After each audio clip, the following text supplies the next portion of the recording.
Y chicos, ya estamos grabando. Vamos a continuar. Les voy a dar entonces, chicos, un ejemplo de lo que hace una hormona. Les voy a dar un ejemplo, ¿está bien? Este ejemplo quiero que me presten atención porque probablemente el siguiente tema que vayamos a ver, que es el de aparato reproductor femenino, lo vamos a volver a tocar. ¿Ya? Muy bien. Muy bien, chicos. Fíjense. Nosotros tenemos una glándula a nivel de la cavidad craneana, seguramente en anatomía, es muy probable que ya lo hayan escuchado. Tenemos una glándula que se asienta en la silla turca, ya que es la glándula pituitaria o la glándula hipófisis, ¿no? Cuando seguramente han llevado los huesos del cráneo, han llevado el esfenoides, ¿ya? En la silla turca se asienta una glándula que se llama la glándula pituitaria. ¿Ok? Esta se llama también la glándula maestra. Muy bien. Esa glándula pituitaria, chicos, que imagínense que está en la cavidad craneana, en la base del cráneo, ella libera dos hormonas. Ya libera dos hormonas. Acá si quieren lo voy a colocar. Su otro nombre es la hipófisis, o también denominada glándula pituitaria, no hay problema. Esta glándula pituitaria tiene dos porciones. Tiene una porción anterior, ¿ya? Y tiene una porción posterior. La porción es como esta glándula, cuando uno la ve en el cadáver, en las disecciones, tiene la forma así como de un testículo. Es así, a ver, les voy a mostrar. Es más o menos esta forma así, como un testículo, así más o menos. Así es su forma, como unas dos pelotitas. Tiene una porción anterior, digamos que les voy a decir que es esta, y tiene un lóbulo, o si quieren una porción posterior. La porción anterior se llama adenohipófisis, ¿ya? Adenohipófisis. El término adeno, para que lo sepan de una vez, adeno, memorícense esto, significa glándula, glándula, ¿ya? De tal manera que si yo uno las dos partes adenohipófisis, me quiere decir glándula hipófisis. Es decir, que esta porción anterior es la porción glandular, es decir, es la porción secretora, la que secreta hormonas. Y la porción posterior se llama la neurohipófisis, ¿ya? Esa neurohipófisis está en asociación con el sistema nervioso central directamente, ¿ok? La adenohipófisis es la que secreta hormonas. Esta adenohipófisis secreta muchas hormonas, chicos. Y les voy a decir una de ellas. Una de las hormonas que secreta la adenohipófisis se llama la famosa FSH. ¿Ya? La FSH. La FSH se llama, esta FSH, esta es su abreviación en realidad, pero su significado es la hormona folículo estimulante. La folículo estimulante hormona, ese es su nombre, ¿no? Folículo estimulante hormona. Esta de acá, habíamos dicho que todas las hormonas se vierten en la sangre. Entonces, una vez esta hipófisis secreta esta hormona va a viajar a través de la sangre, viaja por la sangre y va a llegar a los ovarios. Y en los ovarios, ya, va a hacer su efecto. Su efecto, en el ovario van a existir células, ya existen células que van a tener de esta manera su receptor, de tal manera que cuando llegue la hormona folículo estimulante a su receptor de células que se encuentran en el ovario, que todavía no les voy a decir su nombre porque cuando lleguemos lo van a ver, va a hacer un efecto. ¿Cuál va a ser su efecto que va a generar cuando la hormona se une al receptor? Va a ser que los folículos ováricos empiecen a desarrollarse. El folículo ovárico es el que contiene al óvulo. Es decir que esta hormona es como un detonante para que comience el ciclo sexual femenino, ¿no? Es decir, comience a desarrollarse el folículo ovárico y con la posterior desarrollamiento del óvulo, ¿no? Para luego ser liberado por el ovario, ¿no? Entonces, eso es un ejemplo. Y así yo les puedo dar múltiples ejemplos de hormonas que hacen la insulina, la folículo estimulante, las hormonas tiroideas, las hormonas del crecimiento y muchas hormonas. Solo les doy un ejemplo para que ustedes sepan que las hormonas pueden ser ligandos y estos siempre actúan en receptores y el receptor al unirse ligando va a generar una respuesta por la célula. La respuesta puede ser variada y si me preguntan qué respuesta, pues eso no les puedo decir ahorita porque son tantas las respuestas que es mejor que lo vayamos viendo poco a poco a manera que vayamos analizando cada órgano, ¿no? En algunos aumentará la división celular, en otros aumenta la síntesis de proteínas, en otros hace otro efecto. Hay muchos efectos, chicos, muchos. Pero en algo todos coinciden en algo. Lo que les digo, hormona o ligando se une al receptor y una vez ligando se une al receptor, genera una respuesta de la célula. La cuarta se llama, la cuarto tipo de proteína integral que puede haber se llama proteína ligadora. Ligadora, así le llama el libro, proteína ligadora. Ligadora porque me va a unir, ¿ya? Muy bien. ¿Qué es lo que me va a unir? Me va a unir la matriz extracelular con el citoesqueleto de la célula. Mauricio, pero nunca has explicado qué es la matriz extracelular. Muy bien, les voy a explicar, chicos. Resulta que yo ya les había dicho que en el interior de la célula existe un citoesqueleto. El citoesqueleto les había dicho que estaba formado por los orgánulos no membranosos. Son estructuras fibrilares, ¿no? Está formado por microtúbulos, filamentos intermedios. También está formado por filamentos, microtúbulos y una estructura más. Muy bien. Ahora, ¿qué es lo que ocurre?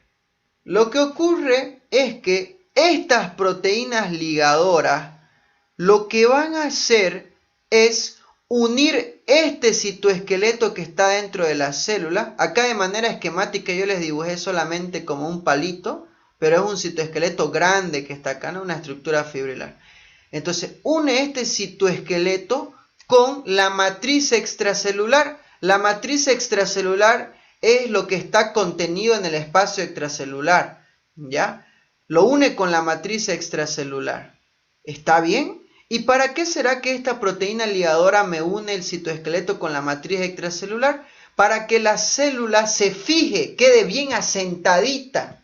Imagínense que es como que cuando ustedes cuando por ejemplo agarran y amarran a un animal con una cuerda, si ustedes se dan cuenta, ¿para qué lo amarran? Para que el animal quede quieto en su lugar, ¿no? Lo mismo, para que las células queden bien incrustadas en todo este espacio extracelular, para que queden ahí bien asentaditas y no se muevan, estas proteínas ligadoras lo fijan su citoesqueleto a esta matriz extracelular, ¿ya? El libro de histología de Ross les da un ejemplo. El ejemplo que les da es, por ejemplo, la fibronectina. La fibronectina es un componente de la matriz extracelular. La actina es un tipo de filamento, es decir, es un tipo de proteína del citoesqueleto. Y acá está la proteína ligadora, que puede ser una integrina, por ejemplo.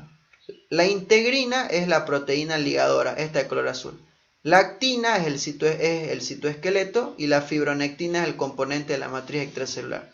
Ahí ven cómo la integrina une. ¿Okay? Tenemos también las enzimas. Las enzimas. Muy bien. Las enzimas son proteínas que se van a encargar de realizar múltiples funciones. Muchas funciones. Es más, las enzimas son una de las proteínas más importantes que se encuentran en la célula. Esto memorícenlo muy bien. Hay todo tipo de enzimas con múltiples funciones. ¿Ok? Las enzimas, chicos, son proteínas. Eso nunca quiero que ustedes se olviden. Una enzima es una proteína. Es decir, es un conjunto de aminoácidos. Son varios aminoácidos unidos entre sí. Una enzima. ¿Ya? Esta enzima puede cumplir múltiples funciones. ¿Ok? Esta enzima, inclusive esta sola enzima, puede cumplir funciones de catabolismo, la que hemos estudiado.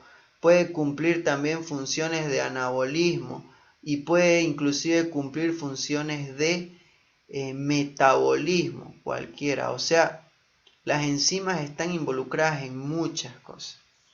¿Está bien? Y la proteína, estas enzimas las vamos a ir estudiando a manera que vayamos avanzando. ¿Ok? Y las van a ir conociendo poco a poco. Y las proteínas estructurales, chicos, su función es la de unir una célula con otra que se encuentra contigua, o si quieren que se encuentra a su lado. ¿Ya? Bien, eso es lo que hace una proteína estructural. Me une una célula con otra. En realidad, me une el citoesqueleto de una célula con el citoesqueleto de la otra célula. Esa es su función. ¿Ok? Y me las mantiene a las células bien uniditas. Muy bien. ¿Tienen alguna duda, chicos, de todas las proteínas que podemos encontrar? Pueden levantar la mano si desean.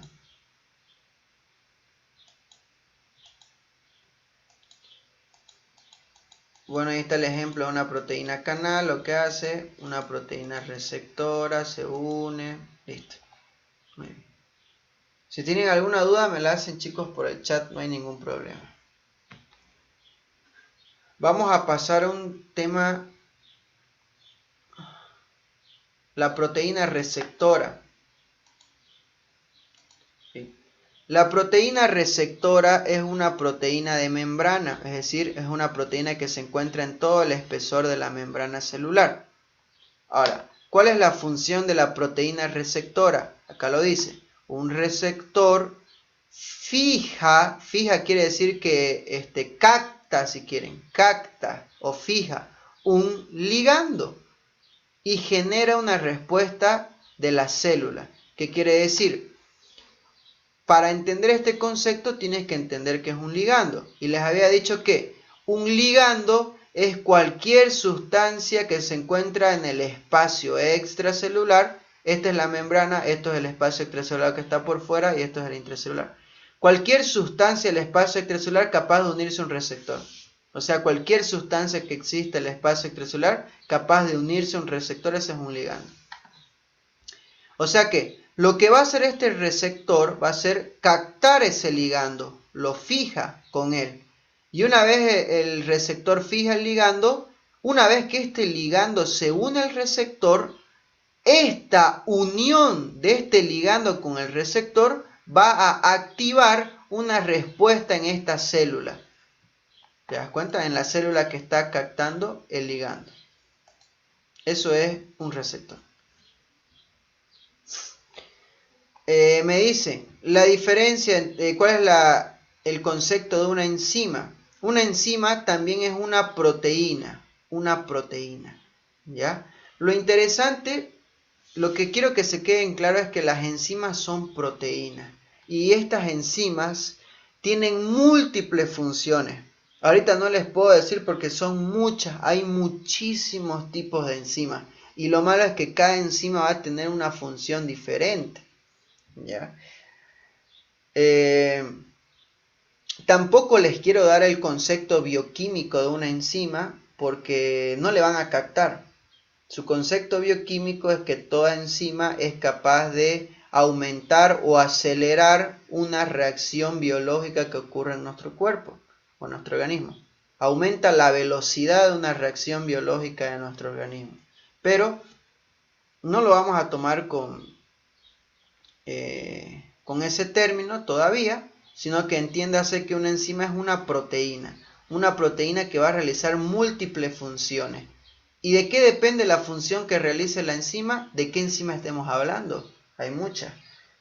Hay las enzimas disacaridasas, lactasa, hay la enzima ATPasa, hay la enzima lipasa, proteasa, hay muchas enzimas. ¿Ok?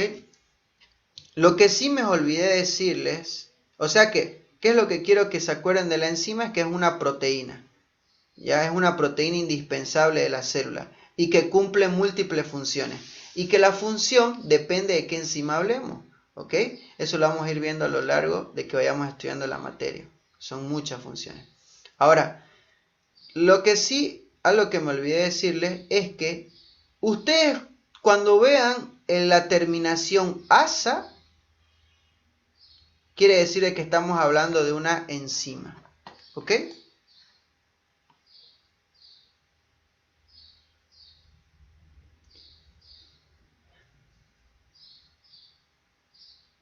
Me dice, ¿y qué enzima es la que está en la membrana? Bueno, esta enzima es o sea, no es una enzima específica. Depende de qué célula estés hablando. Yo ahorita les coloqué un dibujito solamente de referencia, no es que me estoy especificando una enzima en específico. Va a depender de la célula. Por ejemplo, las células a nivel del intestino, los enterocitos, pues tendrán en su membrana las enzimas disacaridasas, las lactasas, las glucosidasas, ¿no? Por ejemplo, en las mitocondrias puede haber la enzima ATP sintasa, ¿ya? También podemos tener la glucogenasa, por ejemplo, a nivel de los hepatocitos, muchos tipos de enzimas, ¿ya? Varía mucho, dependiendo de la célula que estemos hablando. Yo solamente acá de manera general les estoy mostrando una enzima, pero les digo, su función que realiza va a depender de qué célula estemos hablando, ¿ya? Ahorita yo no les estoy dando ningún ejemplo. A medida que vayamos avanzando la materia lo vamos a ir viendo. Y ahora me hace otra pregunta de la glándula pituitaria. Me dice, usted nombró el ejemplo de la glándula pituitaria. ¿De qué proteína estaba hablando? Era un ejemplo que estábamos dando para explicar el receptor, ¿no? De cómo actúa una hormona en un receptor, ¿no? Eso era. Chicos, ahora vamos a pasar a la parte un poco más extensa del tema de membrana. Esta es la última parte del tema de membrana celular, ¿ya? Esta es la última parte. Es un poco bien pesadito, bien extenso. ¿Está bien? Fíjense. Vamos a hablar acerca de algo que se conoce como el transporte celular. ¿Ok?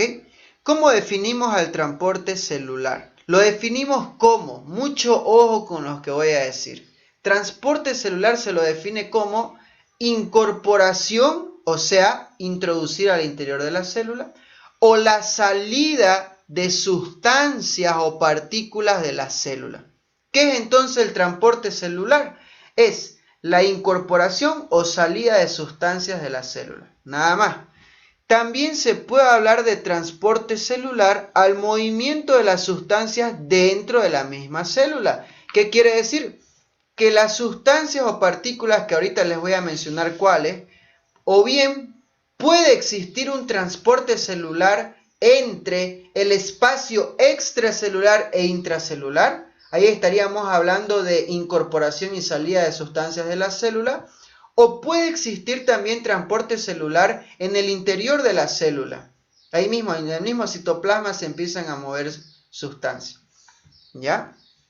Muy importante. Ahora, el transporte celular se lo divide de dos maneras. El transporte de moléculas pequeñas y el transporte de moléculas grandes. ¿Ya? ¿Cuál es la diferencia, Mauricio, entre moléculas pequeñas y grandes? Simplemente el tamaño, el peso molecular. Las moléculas pequeñas son más chiquititas y las más grandes, bueno, más grandes, ¿ya? Y debido a eso, las moléculas más grandes van a tener otro tipo de mecanismos de transporte y las moléculas más pequeñas van a tener otro tipo de mecanismo de transporte. ¿Ok? Muy bien. El transporte de moléculas grandes se realiza por dos mecanismos, endocitosis y exocitosis. En cambio, el transporte de moléculas pequeñas se realiza también por dos mecanismos, transporte activo y pasivo. Esto que está de color rojo, yo lo pregunto bastante, es lo más importante para mí. Y lo vuelvo a decir. ¿Cómo se entiende transporte celular? Se puede entender de dos maneras el transporte celular, el concepto. O bien es la incorporación y salida de partículas o sustancias de la célula, o bien va a ser el transporte de sustancias en el interior de la célula. Se transportan de un lado hacia otro. ¿Ya? Eso es. ¿Se entiende, chicos? ¿Se entiende el concepto de transporte celular, no? Esta clasificación me la van a estudiar. ¿Se entiende, no, chicos? Sí. Bien, vamos a pasar, ahora sí, les voy a explicar la sustancia. Muy bien, chicos. Vamos a darle. Ok. Chicos,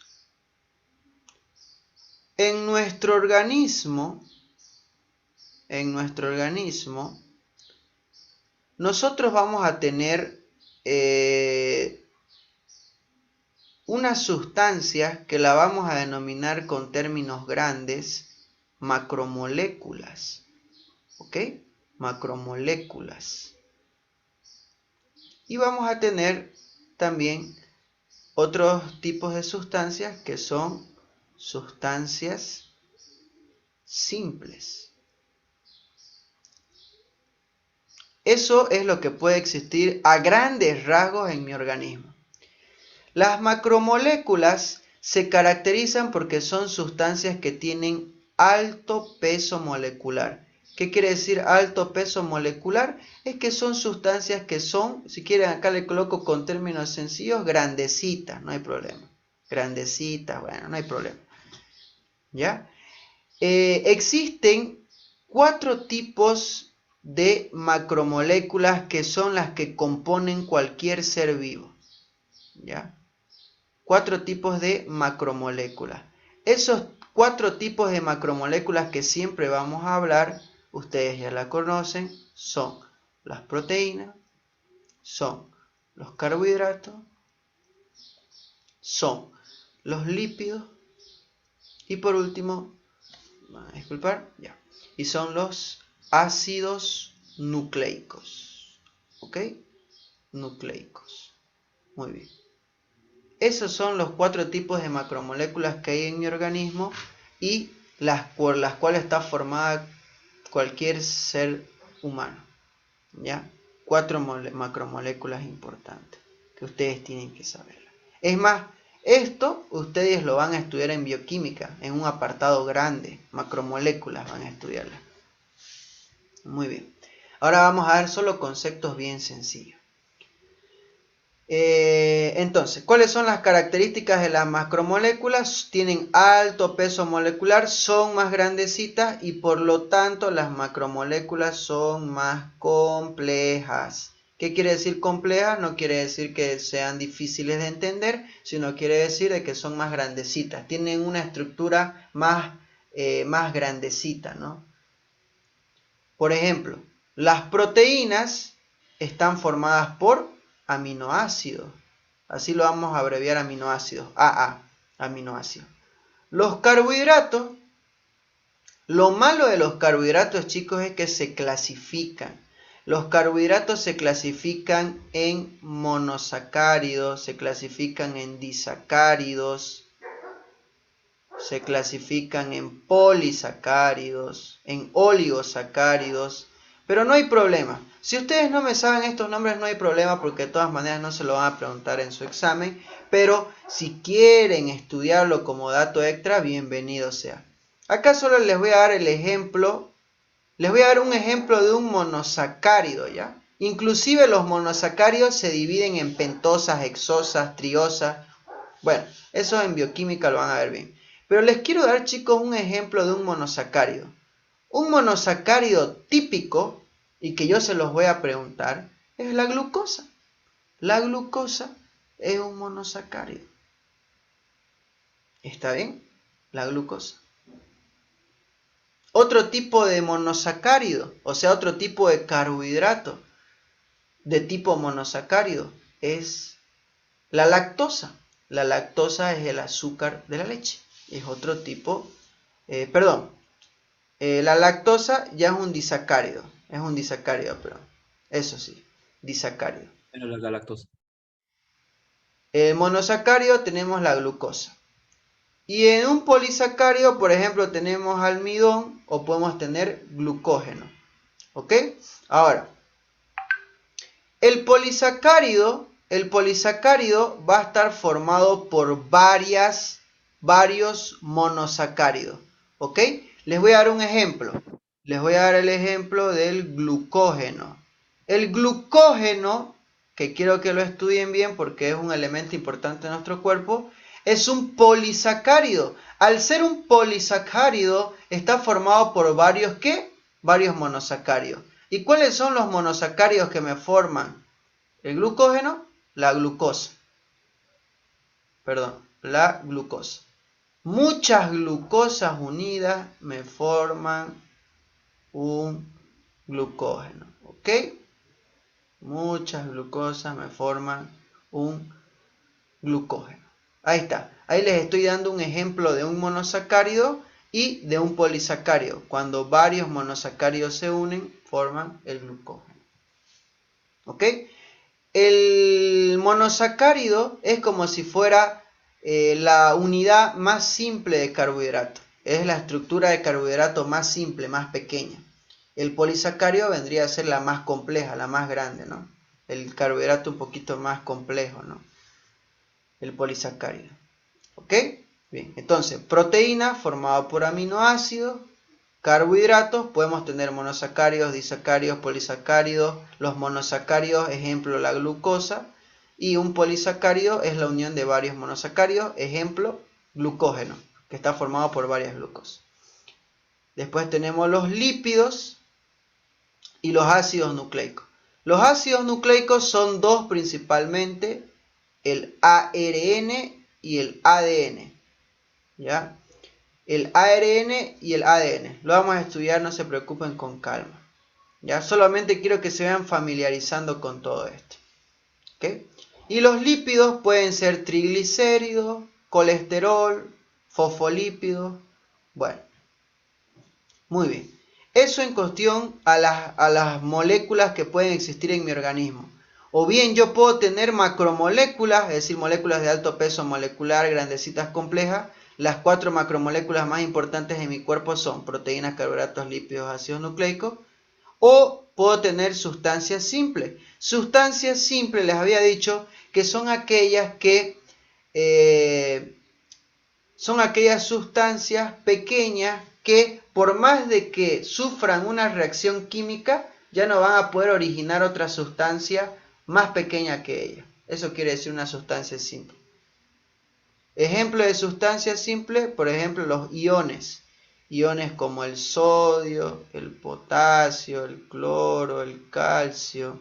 ¿Ya? También tenemos el agua. ¿Ok? Ejemplo de esto.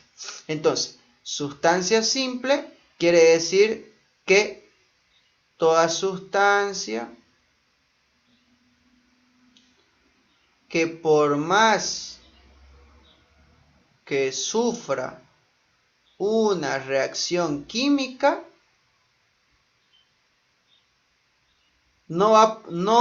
acá le voy a colocar, no origina una sustancia más pequeña. Eso quiere decir. Es decir, que por más de que este sodio sufra una reacción química, no va a poder originar algo más pequeño.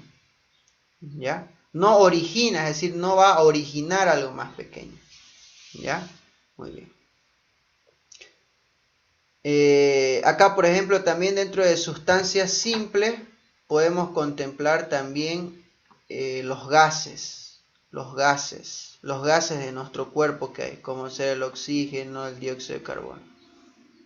Acá podemos aumentar el protón de hidrógeno, podemos aumentar el bicarbonato, el magnesio. Ok. Entonces, No se olviden, en nuestro organismo tenemos sustancias pequeñas o simples, iones, agua, gases, o tenemos macromoléculas, sustancias más grandes, que son 4 las principales. Esto, carbohidratos, lípidos, ácidos nucleicos y proteínas. ¿Ok? Eso no quiero que se olviden nunca, chicos. Muy importante. ¿Ok? Muy bien. Esas son las sustancias o partículas que puedes encontrar en tu organismo. ¿Ya? Se los digo con estos términos de esta manera para que sea lo más fácil de comprender, ¿no? Se pueden utilizar muchos términos más y de otra manera explicarlo de una manera más bioquímica, pero lo explicamos de esta manera, una manera más simple. ¿Ya? ¿Tienen alguna duda, chicos?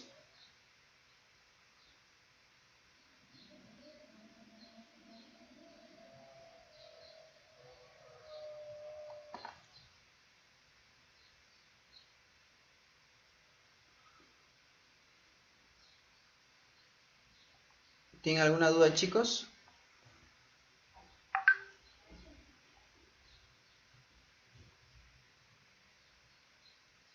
Ahorita vamos a ver.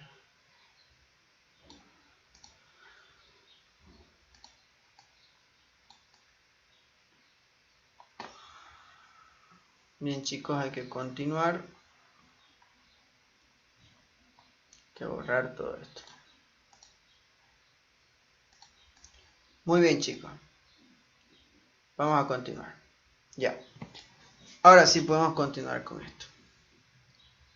Entonces, les vuelvo a decir, el transporte a través de la membrana, que era el transporte celular, era la incorporación o salida de partículas o sustancias de la célula. ¿Ya? Ahora, si ustedes me preguntan, Mauricio, ¿cuáles son esas partículas o cuáles son esas moléculas o partículas que pueden introducirse o salir de la célula? Todas las que acabamos de ver, toditas. Pueden ser iones, es decir, sodio, potasio, cloro, magnesio. Pueden ser iones, pueden ser gases, es decir, oxígeno, dióxido de carbono. Pueden ser macromoléculas, como por ejemplo proteínas, como por ejemplo carbohidratos. Una glucosa puede incorporarla a la célula, un aminoácido lo puede incorporar, una proteína también puede incorporarla. Todas las sustancias que les mostré pueden incorporarse o pueden salir de la célula. ¿Está bien? Esas son las sustancias que vamos a ir estudiando. Muy bien.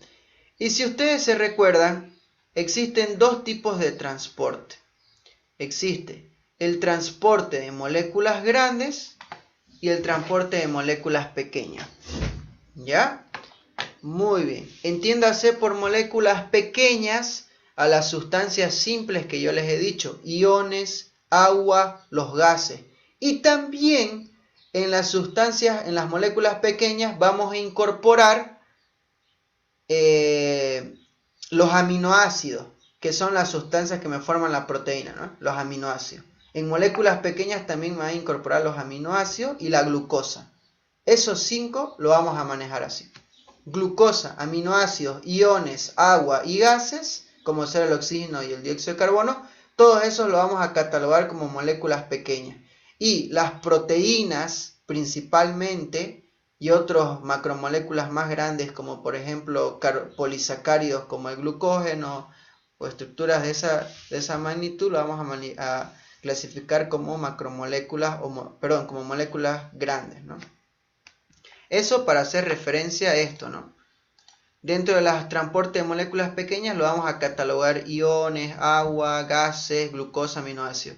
Y de moléculas grandes vamos a catalogarlas principalmente las proteínas, ¿ya? Aunque también pueden ser uno que otros polisacáridos, pero principalmente las proteínas, ¿ya? Fíjense que tienen diferentes tipos de transporte. Y lo que vamos a estudiar en las siguientes clases, que sería el otro lunes, va a ser todo esto de transporte celular, ¿no? Pero lo que vamos a comenzar ahorita va a ser con este transporte de moléculas pequeñas, activo y pasivo. Bien. Dentro de las moléculas pequeñas, dentro de estas moléculas pequeñas que les dije, que pueden ser iones, pueden ser gases, agua, glucosa o aminoácido, estas moléculas pequeñas las vamos a dividir en lo que les había comentado. Sustancias liposolubles, aquellas que son los gases, oxígeno, dióxido de carbono, nitrógeno le he aumentado aquí, aunque si quieren no lo tomen en cuenta porque hay muy poca cantidad en nuestro cuerpo. Estas sustancias liposolubles, que son más que todos los gases, que al ser liposolubles, ¿qué quiere decir? Se van a mezclar con facilidad en la membrana, con la membrana celular porque la membrana es lipídica, es decir, se solubilizan en lípidos. Ejemplo de sustancias liposolubles, acá las tienen. ¿Y qué me tiene que decir? Que la membrana es muy permeable a esta sustancia. ¿Por qué la membrana, Mauricio, es muy permeable a esta sustancia? Porque son liposolubles, es decir, se pueden solubilizar fácilmente con los lípidos de la membrana celular. Es más, estas sustancias entran y salen de la célula fácilmente. Luego, existe otro tipo de sustancias que se llaman sustancias hidrosolubles. Estas sustancias hidrosolubles son sustancias que se solubilizan en agua, no en lípidos. Y al solubilizarse en agua, estas sustancias no van a poder atravesar la membrana celular porque la membrana es lipídica y los lípidos repelen el agua y también las sustancias hidrosolubles. Entonces estas sustancias no atraviesan fácilmente la membrana. Y la pregunta sería, entonces, ¿cómo hacen estas sustancias para pasar la membrana, para pasar al interior de la célula o salir de ella? A través de rutas alternativas. ¿Y quiénes dan esas rutas alternativas? Las proteínas.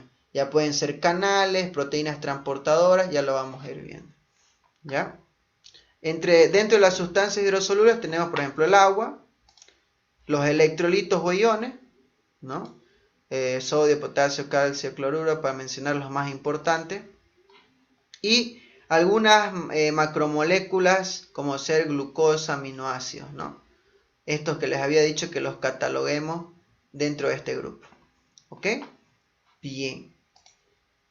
¿Qué nos puede decir de las sustancias hidrosolubles? Que la membrana es semipermeable o la membrana es selectiva con esta sustancia. Es decir, que estas sustancias hidrosolubles no atraviesan con facilidad la membrana. Sí o sí necesitan de rutas alternas para poder atravesar la membrana celular. No son como las liposolubles que tranquilamente pueden entrar y salir cuando ellas quieran por solubilizarse en lípidos. Estas no. Estas necesitan una ruta alternativa que es dada por esas proteínas que hay en la membrana y esas proteínas integrales, ya sea canales o proteínas transportadoras. Y además de eso, no se olviden que las proteínas canales son selectivas. Hay proteínas para el sodio, el potasio, el calcio, ¿no? Entonces, la membrana es semipermeable para las sustancias hidrosolubles, es decir, que es selectiva con estas sustancias. En cambio, con las sustancias liposolubles es muy permeable. ¿Ok? Muy bien. Y aquí, chicos, lo que les quiero mostrar es que de plomito están las sustancias liposolubles y acá de color verde los iones, de color azul las moléculas de agua y de color naranja glucosa y aminoácidos. Fíjense cómo la glucosa y los aminoácidos siempre son un poquito más grandecitos que los iones, ¿no? Muy bien. Acá hay un esquema de una célula y para esquematizar cómo las sustancias que hay en el líquido extracelular constantemente ingresan y salen de la célula. No se preocupen que el próximo lunes vamos a volver a repasar esta diapositiva. ¿Ya? Aquí vamos a quedar, chicos, en transporte a través de la membrana. La siguiente clase lo acabamos. Si tienen alguna duda, me la van a hacer por el grupo, chicos, ¿ya? Creo que esto se va a cortar dentro de un rato. En el grupo van a escribir su nombre completo a las personas que han participado el día.